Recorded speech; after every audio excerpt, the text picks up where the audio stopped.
Canada banned? Trump's new travel ban targets these 10 nations. This is a must-watch. Imagine waking up to headlines saying your country is no longer welcome in the United States. Now imagine if that country is Canada. Sounds insane, right?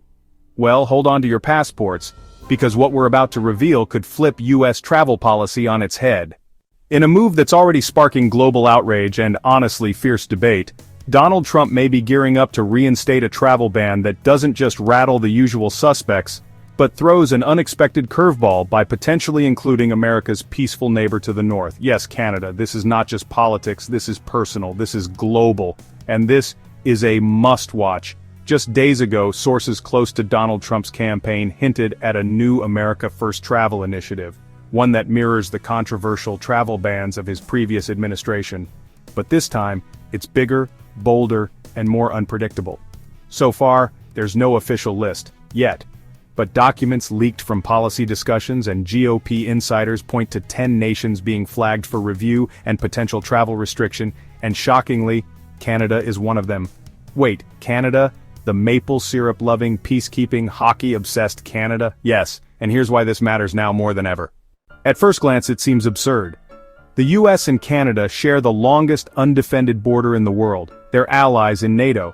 They trade over $700 billion annually. Their citizens often work, live, and study in each other's countries. So, why would Trump even consider such a radical move?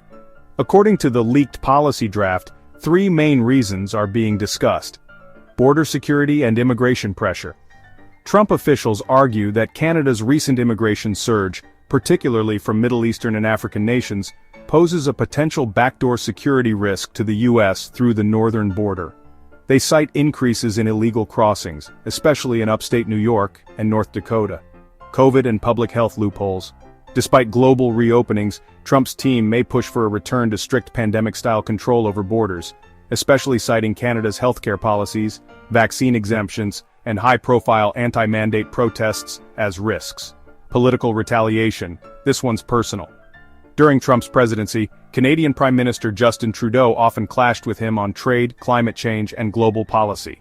A ban, insiders suggest, could be Trump's way of reasserting dominance on the world stage and sending a clear message to liberal leaders: stay in line or face the consequences. So, who are the other 9 countries being targeted alongside Canada? While the list is unofficial, policy analysts and White House insiders are pointing to the following nations as likely candidates: Iran, no surprise here, given Trump's hardline stance and withdrawal from the Iran nuclear deal. China trade war tensions, espionage accusations, and COVID origins keep China on thin ice. Russia, amid ongoing conflict in Ukraine, the Kremlin remains in Trump's crosshairs. North Korea, a long-standing foe despite Trump's bizarre friendship with Kim Jong-un. Venezuela, political instability, socialism, and mass migration make it an easy target. Pakistan, borderline ally, but security concerns persist. Nigeria, a populous nation with growing extremist threats according to DHS assessments. Afghanistan, post-US withdrawal chaos raises terror-related concerns. Mexico, yes again. Even with trade agreements in place, Trump may use a ban as leverage. And of course, Canada, the wild card that's raising eyebrows and rattling relations. But is this just political theater or something more dangerous?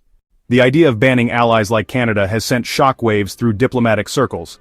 Canadian leaders, including Prime Minister Trudeau, have called the idea deeply troubling and offensive.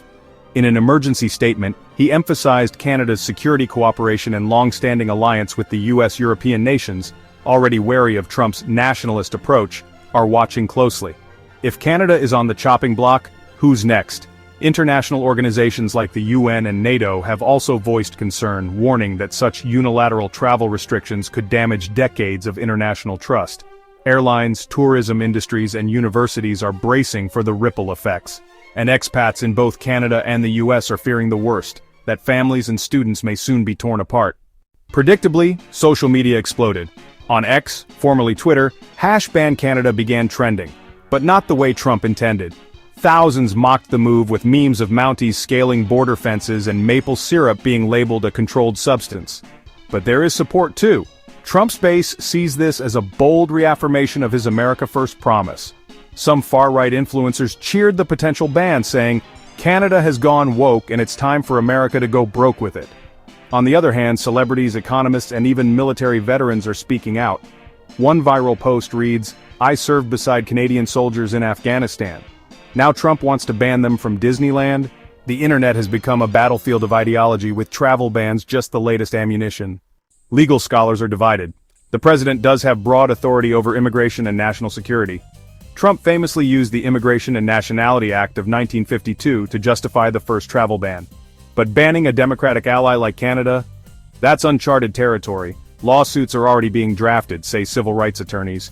They argue that targeting countries without specific threats could violate constitutional protections, international law, and human rights agreements. So expect the courts to get involved, expect protests, and honestly, expect chaos if Trump moves forward. So what is Trump really trying to do here? Some believe it's a distraction, a strategic headline grab to shift focus from his legal issues and ignite his base ahead of election season. Others see it as ideological. Trump is staking his brand on nationalism and hardline policy. Banning Canada isn't just about security, it's about symbolism, and maybe, just maybe, it's personal, a vendetta against Trudeau, the UN, and any nation that didn't play ball with him during his term. Whatever the reason, the impact is real, and the world is watching. If the ban goes through, here's what could happen. Canadian citizens could be barred from entering the United States for work, school, or tourism. Dual citizens might face visa complications. American expats in Canada could face retaliation or travel disruption. International students could be caught in legal limbo. Businesses would suffer, families could be separated, and the idea of a peaceful, open North American relationship could collapse overnight. If you're planning travel, you better stay informed. So, is Canada really getting banned? Not yet. But the fact that it's even being discussed shows how far Trump is willing to go to reshape global policy and cater to his base. Whether you support him or not, one thing is clear. This isn't about just 10 countries, it's about the kind of world we want to live in. One of fear and division, or one of diplomacy and connection?